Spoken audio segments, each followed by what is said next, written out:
इसने बोला कि वह मुझे इतना तो पता है सबको कि भाई जो ट्रिग्नोमेट्री हमेशा कौन सी ट्रायंगल में लगती है, राइट एंगल ट्रायंगल। इतना तो मैं लिख ही सकता हूँ, है ना।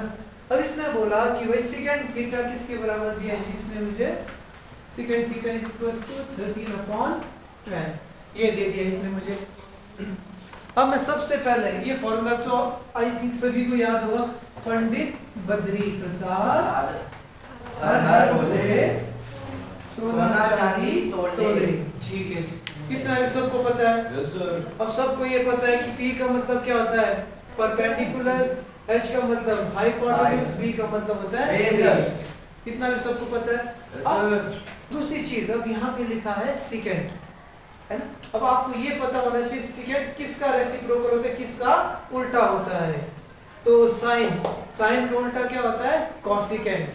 ठीक है जी, साइन का उल्टा होता है कॉसिकेंड, और कॉस का उल्टा क्या होता है बच्चों हमारे पास, सेकंड, और tan का उल्टा क्या होता है हमारे पास, कोटेंजेंट, या उसको हम बोलते हैं कॉट। अब ये चीज तो सबको समझ में आ जानी चाहिए, याद आ जाना चाहिए। ठीक है सर। ठीक है, जब एक याद रखने के तरीके अभी आया मेरे दिमाग में, देखो साइन S, इसका उल्टा S नहीं है, उसमें क्या है C, S C, समझ में आया। कॉस C, इसका उल्टा S। अब इस तरीके से भी याद रख सकते हैं हम लोग। और tan एक अकेला बचा TC, ट्रांसफर सर्टिफिकेट। ठीक है जी, समझ में आया, याद रहेगा ना। S का उल्टा C का उल्टा S, T C तो याद रहेगा आप लोगों को। ठीक है जी, अब ध्यान से देखना, हमने क्या दिया था, सेकंड थीटा दिया है जी। सेकंड थीटा किसका उल्टा होता है, कॉस का। कॉस होता है B/H, इसका मतलब ये क्या होता है, H/B। समझ में आया ना। B/H क्या होता है आपका, कॉस होता है, कॉस का उल्टा सेकंड, उल्टा मतलब नीचे वाला ऊपर, ऊपर वाला नीचे। इट मींस इस ट्रायंगल में हमें हाइपोटेन्यूज की वैल्यू दी है 13, बेस की वैल्यू दी है 12।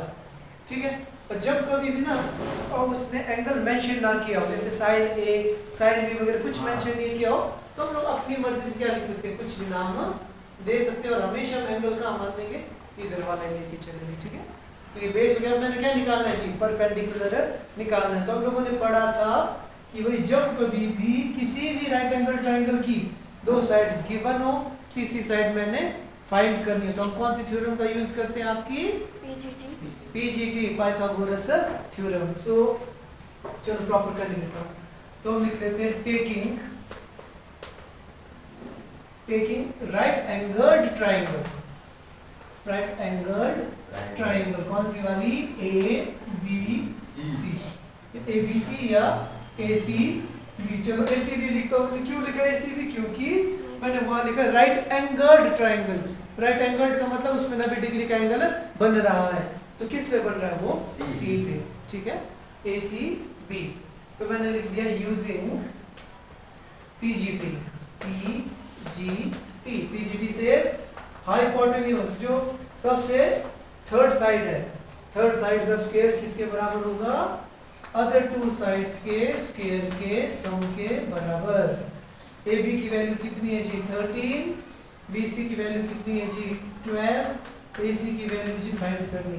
13 का स्क्वायर 169, कितने होता है ना, 13 सा 12 पर कितना होता है, 144 प्लस AC स्क्वायर 169 में। अब देखो ये पॉजिटिव इधर आके क्या हो जाएगा, नेगेटिव, तो 169 माइनस 144 कितना हो जाएगा जी हमारे पास, 25।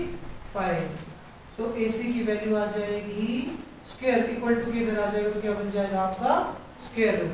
सो AC की वैल्यू कितनी आ जाएगी बच्चों हमारे पास, 5 सेंटीमीटर या 5 यूनिट जो भी है, दिया नहीं था ना सेंटीमीटर किलोमीटर कुछ नहीं, तो मैंने लिखा 5 यूनिट। तो यहाँ पे आ गया जी 5, बस ये था मुश्किल काम, इसके बाद तो कुछ ही नहीं है। 3 नंबर का क्वेश्चन आएगा, तो यहाँ तक है जी आपका 1.5 नंबर, हर क्वेश्चन में यही चलेगा। अब एक तो आप लोगों ने बोलते ना दिमाग में रखना है कि भाई, अब ख्याल क्या रखना है, जो साइड दी है उसका पता होना चाहिए कि tan दिया, आप क्या बोलते हैं हाइपोटेन्यूज दिया है कि बेस दिया है कि परपेंडिकुलर, बस। उसके बाद हर क्वेश्चन में क्या होगा, पाइथागोरस थ्योरम ये लगेगी, थर्ड साइड का स्क्वायर इधर, अदर टू साइड्स का स्क्वायर इधर, जिसकी वैल्यू दी है डालो, जिसकी वैल्यू नहीं है उसको ऐसे चीज रख दो, माइनस करो, आंसर आ जाएगा। Okay report.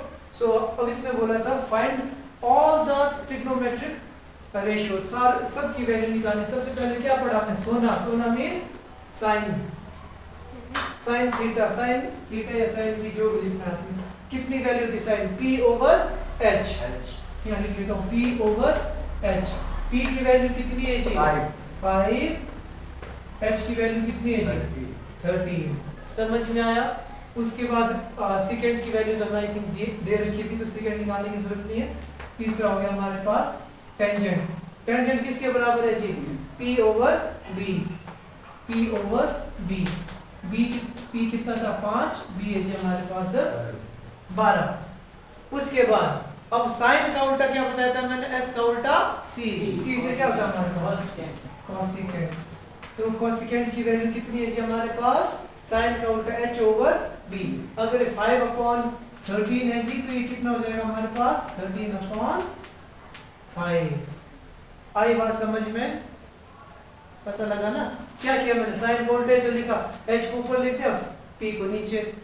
तो h ऊपर जाएगा तो 13 भी ऊपर जाएगा, 5 भी नीचे आ जाएगा।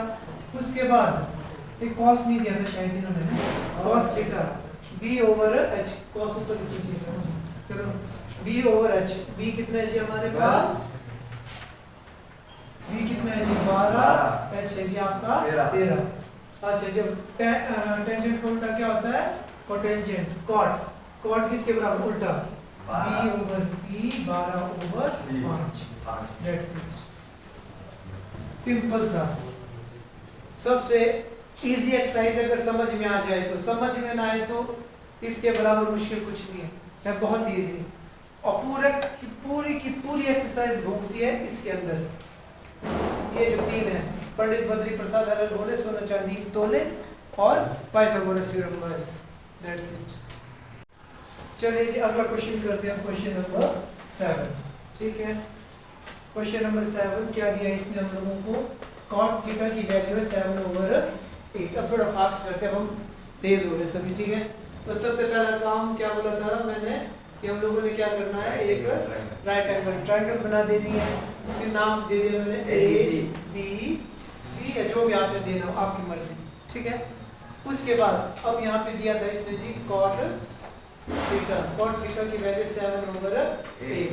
दोबारा फॉर्मूला लिखूंगा, पंडित बद्री प्रसाद हर हर भोले, सोना चांदी तोले। अब कॉट, अब देखना कॉट किसका उल्टा होता है? टेंजेंट। अब याद रखना टी सी। अब तो टेंजेंट होता है हमारे पास टी, कोई बात नहीं, देखो सुनो मेरी बात। टेंजेंट होता है p ओवर b, तो कॉट क्या होगा? b over p। समझ में आया? तो इसका मतलब बेस की वैल्यू कितनी है? 7, p की वैल्यू है 8। तो हम लोगों ने क्या निकालना है? h की वैल्यू को। ठीक है, और इसके बाद इस क्वेश्चन ने बोला कि हमने प्रूफ करना है कि भाई 1 प्लस, प्रूफ करने को भी बोला है, थोड़ा सा अटपटा सा क्वेश्चन है। चलो इतना समझ में आया सबको? तो इसने बोला कि प्रूफ दैट,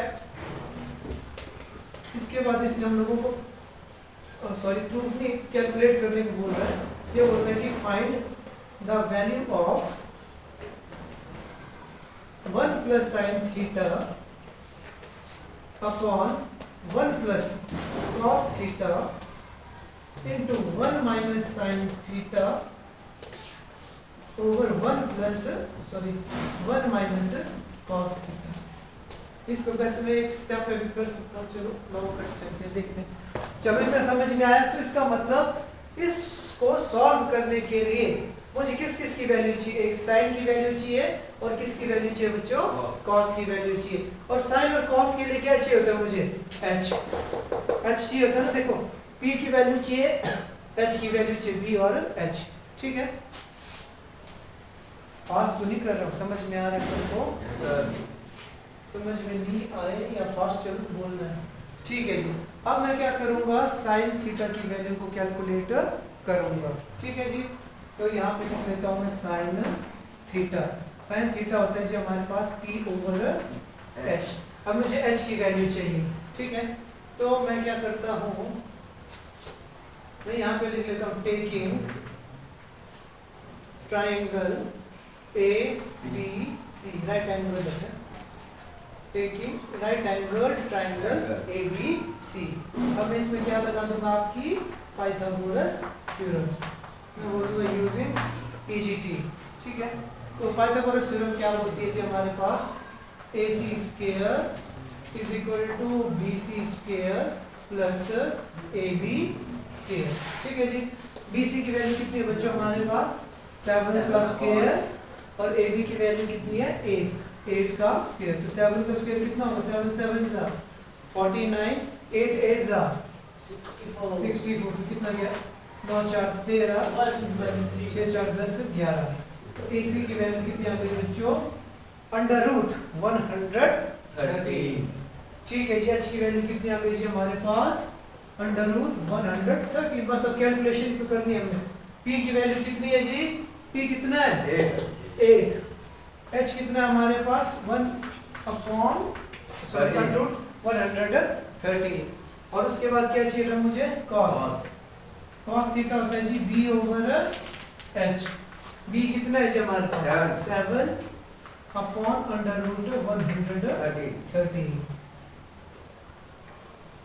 चलिए जी, अब हमने क्या करना put these values in equation number 1। यहां से करना क्वेश्चन स्टार्ट। अच्छा ठीक है, मैं बोलता put these values in equation number 1। So we will get 1 plus sine की जगह क्या लिखना मैंने 8/113 1 minus 8/113 whole upon 1 plus cos 7/13 1 minus 7/13। आई बात समझ में? मैंने कुछ नहीं किया, जहां मुझे साइन थीटा दिख रहा था उसकी जगह मैंने लिखा 8/√ ये, और जहां भी कॉस दिखाई दे रहा था वहां पे लिखा ये, जहां प्लस साइन था प्लस लिखा, जहां माइनस था माइनस लिखा। यहां तक समझ में आया कि नहीं आया? नोट डाउन कर दिया सबने? ठीक है, अब ध्यान से देखना। वैसे अगर आप ध्यान से देखो ना, इसमें एक मुझे एक फॉर्मूला भी दिख रहा है, अगर आप लोगों को दिख रहा हो तो a plus B a minus B, a plus B a minus B, वो किसके बराबर होता है? a square minus b square. ठीक है, तो मैं लिख सकता हूँ कि since a minus B a plus B किसके बराबर होता है? a square minus b square. मैं इसलिए कर रहा हूँ ताकि हमारी कैलकुलेशन इजी हो जाए। अगर किसी को फॉर्मूला याद नहीं रहता है, ठीक है, वो क्या करेगा? नॉर्मल उसको क्या करना पड़ेगा? इसको सॉल्व करना पड़ेगा, उसके बाद इसको सॉल्व करना, इसको सॉल्व करना और आपस में मल्टीप्लाई करना। हम सिंगल स्टेप में कर देंगे। तो हमारे पास ये आ जाएगा जी क्या? a का स्क्वायर माइनस b का स्क्वायर। नीचे भी क्या जाएगा? a का स्क्वायर माइनस b का होल स्क्वायर। आया जी सबको समझ में यहाँ तक? 1 का स्क्वायर कितना होगा? 1 8 का स्क्वायर कितना हो जाएगा? 64 अंडर रूट 113। अंडर रूट और स्क्वायर क्या हो जाएगा? आपस में कैंसिल हो जाएंगे। So we will left with 113 upon 1 का स्क्वायर माइनस 7 का स्क्वायर कितना हो जाएगा? 49 अपॉन 113। यहाँ तक समझ में आया कि नहीं आया? कि दोबारा बताओ, पता लग गया? ठीक है जी। अब हमने क्या करना चाहिए आगे? ध्यान से देखना सबने। अब किसी भी नंबर का एलसीएम, सॉरी डिनोमिनेटर में क्या हो? 1 हो और वो नंबर हो, तो उसका एलसीएम हमेशा क्या आता है? वही नंबर आता है। तो अब क्या कर दूंगा मैं इन दोनों को आपस में क्रॉस मल्टीप्लाई। 113 1 जा 113, तो यहाँ पे कितना आ गया जी? 64। यहाँ पे again cross multiply 113 minus 49 upon 113। अब इससे क्या हो जाएगा? अब ध्यान से देखना सबने। अब ये वाला डिनोमिनेटर कहाँ हो जाएगा? मल्टीप्लाई करके ऊपर आ जाएगा, और ये वाला कहाँ चला जाएगा? इधर। समझ में आया? तो क्या हो जाएगा? अगर ये ऊपर चला जाएगा और ये इधर, इससे ये क्या हो जाएगा? आपस में कैंसिल डायरेक्ट। समझ में आया? काट दो यहीं पे, पता लगा ना? तो क्या हो जाएगा? इससे ये आपस में कैंसिल। तो finally we will left with 113 minus 64 upon 113 minus 49 कितना बचा देखो। 13 में 4 गया, 9 बच गया, आई थिंक 10 में 6 गया 4, 13 में 9 गया 4 6। We will left with answer is 14, 9 upon 64, that's it. ये है हमारा क्वेश्चन। अगर थोड़ा डिफिकल्ट क्वेश्चन उसने देना हो तो ये दे सकते हैं, डिफिकल्ट तो कुछ नहीं है, बट कैलकुलेशन थोड़ी बड़ी है। चलिए इसी क्वेश्चन का अगला पार्ट है बच्चों हमारे पास कि हम लोगों को बोला था find the value of cot square theta. ठीक है जी, cot square theta. Yes sir. Cot की वैल्यू तो दे रखी है, इसमें क्या पूछना है? तो कॉट स्क्वायर थीटा मींस 7/8 का क्वेश्चन इस प्रिंट तो नहीं है, देखो तो ये कॉट स्क्वायर है। कॉट स्क्वायर मींस 7/8 का होल स्क्वायर। 7 का स्क्वायर कितना हो गया हमारे पास? 49, 64, दैट्स इट, फिनिश।